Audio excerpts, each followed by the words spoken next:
Welcome to my next class. आज हम बात करेंगे क्लास 7 के चैप्टर नंबर 5 जिसका नाम है वाटर। वाटर क्या है? हम नाम सुनते ही क्या होता है कि वाटर कहाँ पे, ओशंस में वाटर है, लेक्स में वाटर है, प्रेसिपिटेशन में हमें वाटर मिलता है। कि बहुत सारी फॉर्म्स हमारे पास वाटर की हैं, लेकिन वाटर बना कैसे है? वाटर के हमारे पास किससे बना? H2O, जिसकी केमिकल कंपोजिशन क्या है? H2O है, जिसमें 2 मॉलिक्यूल्स तो हमारे किसके हैं?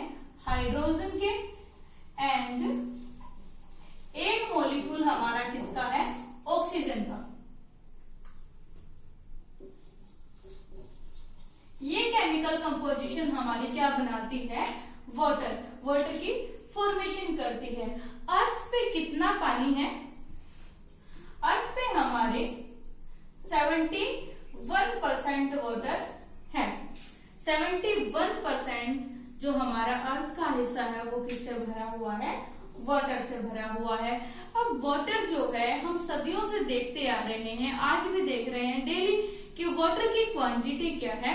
इतनी ही रहती है। तो हमें यही पता लगाना है कि वाटर की क्वांटिटी कम या ज्यादा क्यों नहीं हो रही है, किस तरह से ये वाटर की क्वांटिटी एज इट इज है।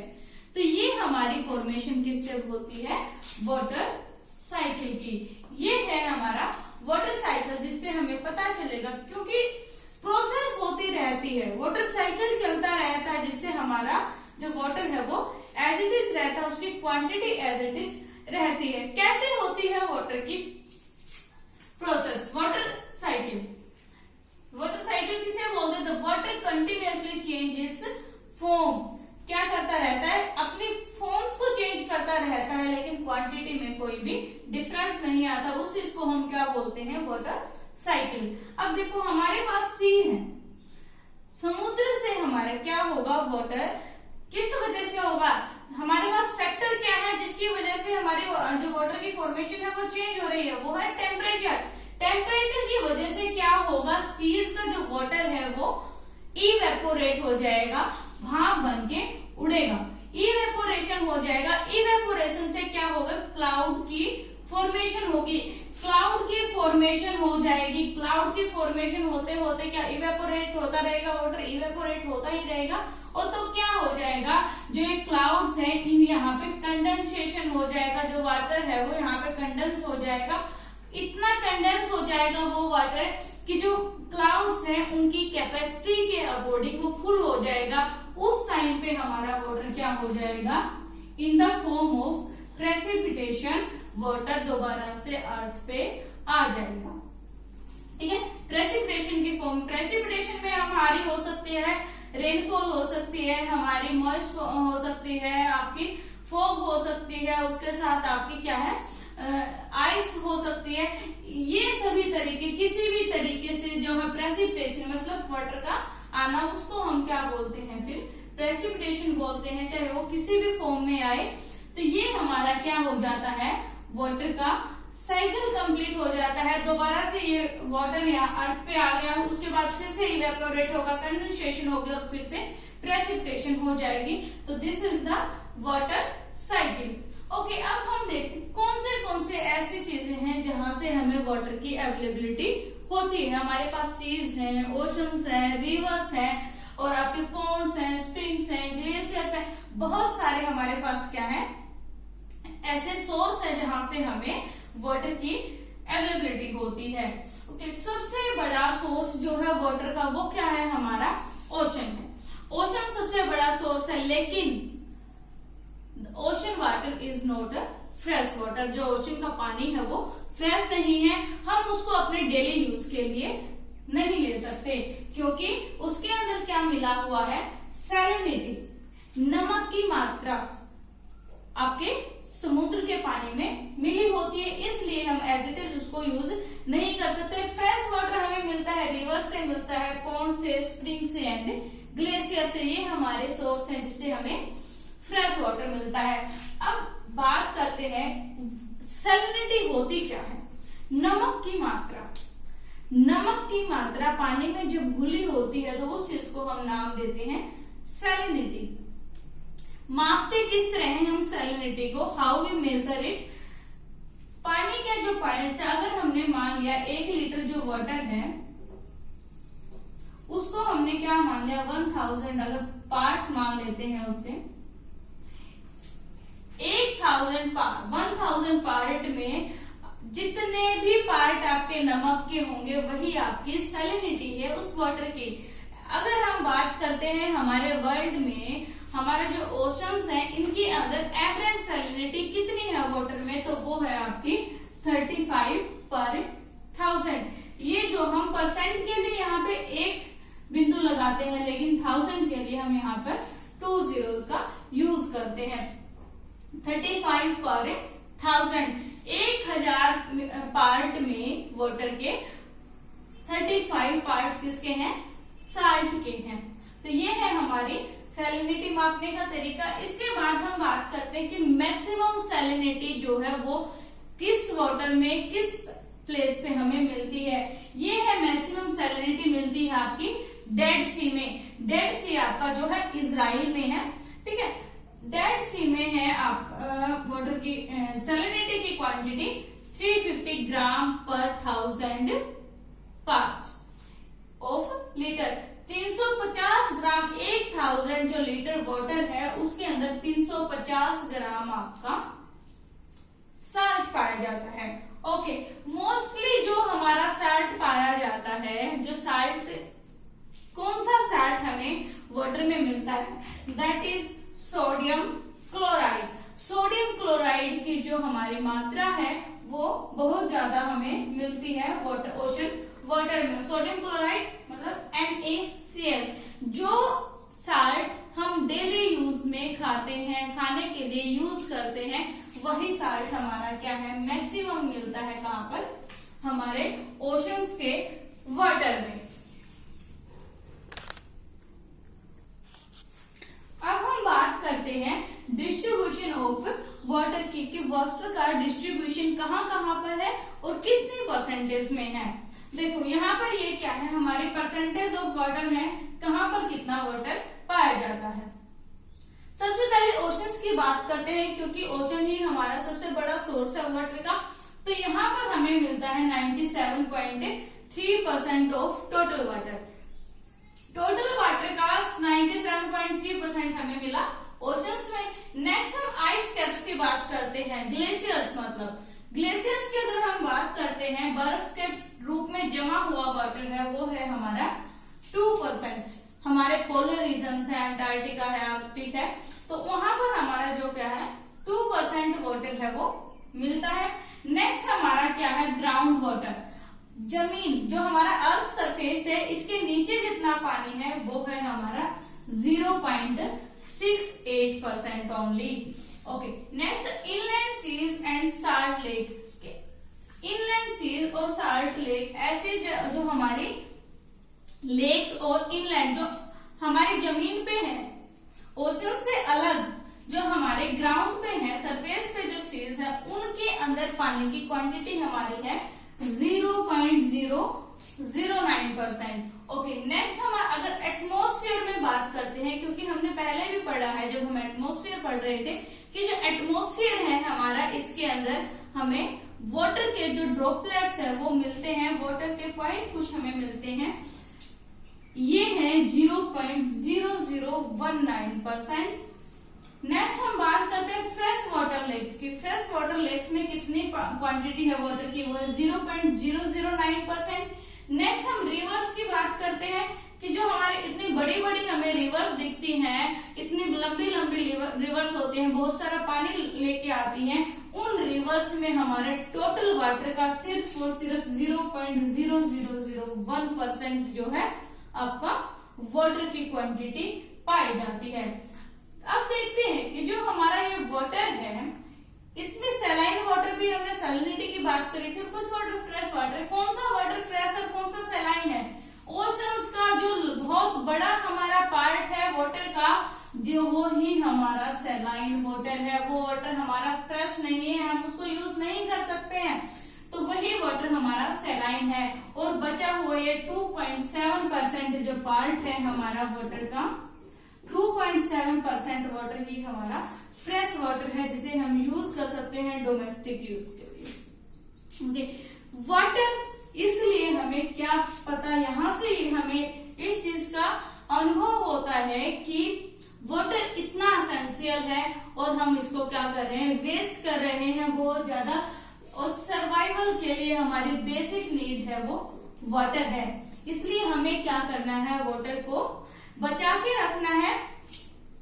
और क्योंकि वाटर ही एक ऐसी चीज है, अगर हमें प्यास लगी है, ठीक है, प्यास लगी है, हम कुछ भी खा ले, हम दूध पी सकते हैं, हम जूस पी सकते हैं, लेकिन कुछ भी ऐसा जो हमारा लिक्विड है वो पी सकते हैं, लेकिन वाटर, पानी के बिना हमारे प्यास नहीं जा सकती। सिर्फ एक ऐसी चीज पानी ही है जो हमारी प्यास को बुझा सकता है। इसलिए अर्थ भी हमारी इसीलिए एक डिफरेंट जो है डिफरेंशिएटी रखती है किससे, अदर हमारे प्लेनेट से, क्योंकि यहाँ पर क्या है, वाटर है।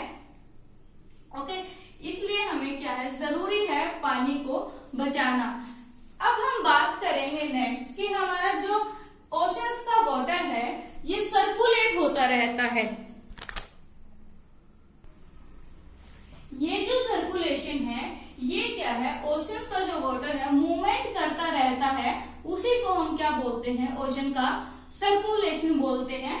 ठीक है, जब वाटर क्या है, स्टिल नहीं रहकर एक जगह पर, जिस तरह से पॉन्ड्स और लेक्स में वाटर क्या रहता है, स्टिल रहता है, स्थिर रहता है, वो वहां एक टाइम पे, उसी तरह से ओशन का जो वाटर है वो कभी भी स्टिल नहीं रहता, बल्कि क्या करता है, वो हमेशा मूवमेंट में रहता है। इसी मूवमेंट को क्या बोलते हैं हम, ओशन सर्कुलेशन बोलते हैं। एग्जाम्पल हम देख सकते हैं ओशन का, क्या क्या हमारा जो ओशन का सर्कुलेशन होता है क्या करता है, बीच की फॉर्मेशन करता है। जैसे हमारे शोर्स होते हैं, शोर्स पे जो वाटर क्या करेगा, लंबी लंबी जो लहरें आएंगी, उसके साथ जो पार्टिकल्स है हमारे ओशन के, वो कहाँ पे कर देंगे, सी शोर्स पे छोड़ देगा, और वहां पे क्या बन जाते हैं, हमारे बीच बन जाते हैं, सैंड पार्टिकल्स होते हैं वो, जिनसे वो एरिया भर जाता है।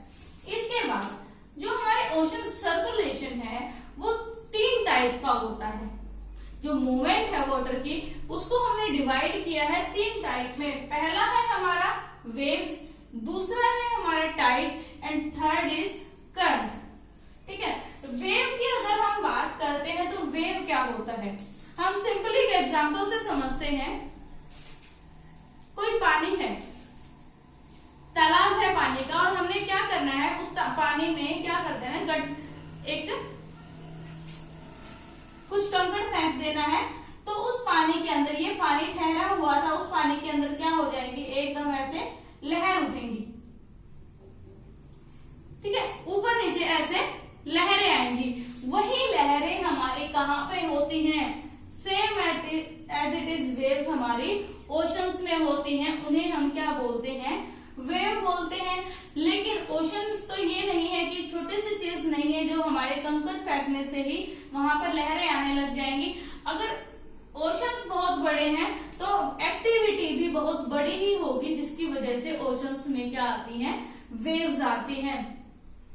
तो वो हमारे रीजन क्या है, अर्थक्वेक है, वोल्केनिक इरप्शन है, लैंडस्लाइड है। इसी तरह की हमारी जो एक्टिविटी है, प्रोसेसेस है अर्थ की, उनकी वजह से यहाँ पर आपके ओशन में जो है मूवमेंट होती है, तो वो बोली जाती है वेव। ये क्या होता है, it is the ocean rises and falls. Water जो है ओशन का वो ऊपर उठता है और नीचे गिरता है। इस तरह की जो हमारी फॉर्मेशन होती है ओशंस में, उसको हम क्या बोलते हैं, वेव्स बोलते हैं। लेकिन जो हमारी वेव्स होती हैं ये रेगुलरली नहीं बनी रहती हैं कि पूरा का पूरा दिन डेली हमारी समुद्र में जो है वेव्स नहीं आती हैं, बल्कि कब होता है, जब अर्थ सरफेस के नीचे कोई आपकी प्रोसेस होती है, तो उसी टाइम पे हमारी वेव्स की फॉर्मेशन होती है।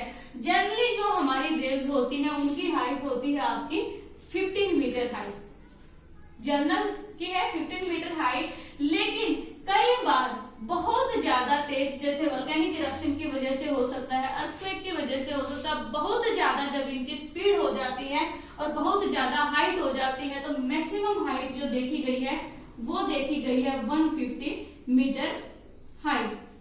150 मीटर की हाइट तक क्या देखी गई है, आपकी वेव की ऊंचाई देखी गई है। और जब कब होती है, बहुत तेज स्ट्रॉन्ग हो, बहुत तेज तूफान जब आया हो, तो उस टाइम पे ये हवाएं चलने की वजह से वाटर का जो सर्कुलेशन है वो बढ़ जाता है, उसकी वजह से भी लहरें बहुत ऊंची उठती है। और इन्हीं वेव्स को जो बहुत तेज चलती हैं उनको हम क्या नाम देते हैं, जिनकी स्पीड लगभग आपकी 700 किलोमीटर पर आवर होती है, 700 किलोमीटर पर आवर जिनकी स्पीड होती है, उनको हम नाम दे देते हैं सुनामी। सुनामी इसका मतलब क्या हुआ, वेव्स है हमारी जो ओशंस में चलती है, ओशंस में मूवमेंट होती है, उसका नाम क्या है, सुनामी। इनकी स्पीड है 700 किलोमीटर पर आवर। ओके, ये तो हमारा क्या था, वेव। अब नेक्स्ट हमारा है टाइड। टाइड क्या होता है, tide is the rhythmic rise and fall of oceanic water. एक रिदम में उठता है और गिरता है, और कितनी बार, दिन में 2 बार। एक दिन में 2 बार समुद्र का पानी एक बार ऊपर उठता है और नीचे गिरता है, तो वही हमारा क्या होता है, टाइड होता है। टाइड 2 टाइप का है हमारे पास, वन इज हाई टाइड और सेकंड इज लो टाइड। इनकी फॉर्मेशन कैसे होती है टाइड की, जो टाइड की फॉर्मेशन है वो आपकी होती है सन और मून के ग्रेविटेशन के कारण। जो स्ट्रॉन्ग ग्रेविटेशन है सन एंड मून का, उसकी वजह से आपके टाइड्स की फॉर्मेशन होती है। सबसे पहले हम बात कर लेते हैं लो टाइड की, कि लो टाइड कैसे बनता है। जब देखो ये है हमारी सिचुएशन, अर्थ आपके सेंटर में है, एक साइड आपका सन है और दूसरी साइड जब मून का सेकंड या 4th क्वार्टर चल रहा होता है, उस टाइम पे मून क्या होता है, बहुत कम दिखाई देता है अर्थ पे। उस टाइम पे मून की दूरी अर्थ से ज्यादा हो जाती है, तो ग्रेविटेशन जो है वो कम हो जाता है, ठीक है। लेकिन एक साइड है ग्रेविटेशन कम होगा, लेकिन अपनी तरफ वो उसको क्या कर रहा है, अट्रैक्ट जरूर कर रहा है। दूसरी साइड हमारा सन है, सन भी एक साइड से सन अट्रैक्ट कर रहा है और दूसरी साइड से मून। दोनों साइड से क्या है, अर्थ के ऊपर प्रेशर लगा है, तो दोनों मून भी और सन भी एक दूसरे के क्या करते हैं, दोनों अर्थ के ऊपर प्रेशर लगाते हैं, लेकिन दोनों क्या नहीं कर पाते, अट्रैक्ट नहीं कर पाते। वैसे तो हमें पता है कि सन की साइज बहुत बड़ा है, सन का जो ग्रेविटेशन है वो भी बहुत ज्यादा है, लेकिन रीजन क्या रह जाता है, क्योंकि सन की जो डिस्टेंस है वो बहुत दूर है, 150 मिलियन किलोमीटर जो दूर है। लेकिन उसके कंपैरिजन में अगर हम मून को देखते हैं, तो मून की जो डिस्टेंस है वो अर्थ के सन के कंपैरिजन में बहुत ही नजदीक है। इस वजह से दोनों साइड से इक्वल आपका प्रेशर लगता है, जिसकी वजह से जो वाटर है वो बहुत ज्यादा ऊंचाई तक नहीं उठ पाता है। इसी के कारण क्या बनता है, आपका लो टाइड की फॉर्मेशन होती है, मतलब जो ओशन का वाटर है वो ज्यादा ऊंचाई तक नहीं जा पाता। और इसका दूसरा नाम है नीप टाइड, लो टाइड या फिर नीप टाइड। ओके, सेकंड सिचुएशन हमारी ये बनती है जब न्यू मून होता है या फिर फुल मून होता है। उस टाइम पे अर्थ मून एंड सन तीनों एक ही डायरेक्शन में होते हैं। जब अर्थ मून एंड सन एक ही डायरेक्शन में होंगे, तो उस टाइम पे जो है आपके सन का और जो ग्रेविटेशन होगा वो बहुत ज्यादा लगेगा, बहुत ज्यादा स्ट्रॉन्ग होगा। इसकी वजह से क्या होगा, आपका जो टाइड है वो बहुत ऊंचाई तक जाएगा, जो वाटर है वो बहुत ऊंचाई पर जाएगा, और जिसकी वजह से आपका क्या फॉर्मेशन होगी, हाई टाइड की फॉर्मेशन होगी। और इस हाई टाइड का दूसरा नाम हम क्या लेते हैं, स्प्रिंग टाइड। हाई टाइड या फिर spring tide and low tide या फिर नीप टाइड। ये तो हमारे थे वेव एंड टाइड। थर्ड हमारा जो आता है वाटर सर्कुलेशन का, उसका नाम है करंट। करंट भी हमारे क्या है, हम इनको डिवाइड करेंगे अपने कोल्ड करंट में और warm current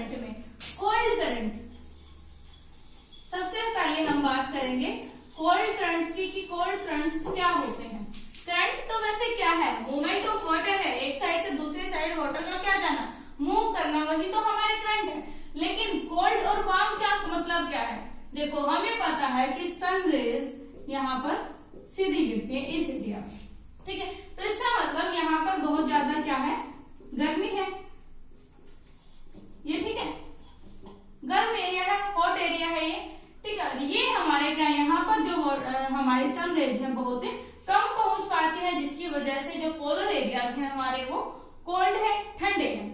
okay, cold current, जो वाटर की वेव्स, जो पानी की लहरें हमारी वेव्स कहां से चलेंगी, पोल से इक्वेटर की साइड चलेंगी। ये वाली जो वेव्स पोल से इक्वेटर की साइड चलेंगी, मतलब ठंडे एरिया से गर्म एरिया की साइड चलेंगी, वो तो हमारी होंगी कोल्ड करंट्स। ओके, बिल्कुल सिंपल सा। दूसरा, इक्वेटर, जहां पे गर्मी है, गर्मी से अगर वो पोल की साइड चलेंगी, ठंडे एरिया की तरफ, गर्म एरिया से ठंडे एरिया की तरफ चलेंगी, तो वो हमारी हो जाती हैं वार्म करंट्स, ठीक है, cold currents and warm currents. Okay, जो हमारे कोल्ड करंट्स और वार्म करंट्स है, इनकी कुछ अच्छाई भी है और कुछ बुराई भी है। सबसे पहले हम इनकी अच्छी बातों की बात करते हैं कि क्या है। जब कोल्ड करंट और वार्म करंट जिस जगह पर मिलते हैं, तो वो आपका रीजन की फॉर्मेशन करते हैं बहुत अच्छी फिशिंग के लिए, बहुत अच्छी फिशिंग होती है, क्योंकि जहां पे कोल्ड और वार्म करंट मिलते हैं वहां पर मछलियों के फूड की प्रोडक्शन अच्छी होती है, तो ये क्या है, फिशिंग के लिए बहुत ही अच्छा है, ठीक है। दूसरी चीज क्या होती है, जहां पे कोल्ड और वार्म करंट मिल जाते हैं वहां पर फॉग की फॉर्मेशन होती है। फॉग के कारण जो हमारा नेविगेशन है उसमें प्रॉब्लम आती है, नेविगेशन में दिक्कत आती है, इसलिए नेविगेशन के लिए अच्छा ये नहीं है। ओके, एक बात और हमने बात की थी टाइड की। टाइड आपके नेविगेशन के लिए अच्छे हैं। क्यों है अच्छे? क्योंकि जब टाइड्स आते हैं तो बहुत ऊंची लहरें उठती हैं, और जो बोट होती है समुद्र में, वो बोट जिसको जहां जाना होता है तो एक ही बार में, एक झटके में ही क्या कर देती है, वो उसके जहां पर उसको जाना होता है उस रीजन तक पहुंचा देती है। इसलिए टाइड नेविगेशन में हेल्प करते हैं, और हमारे हॉट एंड कोल्ड करंट जहां पे मिलते हैं वहां पे फॉग की फॉर्मेशन होती है, वो नेविगेशन के लिए ठीक नहीं है। ओके, ये तो हमारे क्या थे, वाटर और वाटर की एक्टिविटीज, वाटर का डिस्ट्रीब्यूशन, और कितने पार्ट वाटर की जो हमारी सर्कुलेशन होती है वो क्या है, सारी बातें हमने वाटर के बारे में पढ़ी। इतना ही था आपका 7th क्लास का chapter water. Thank you and have a nice day.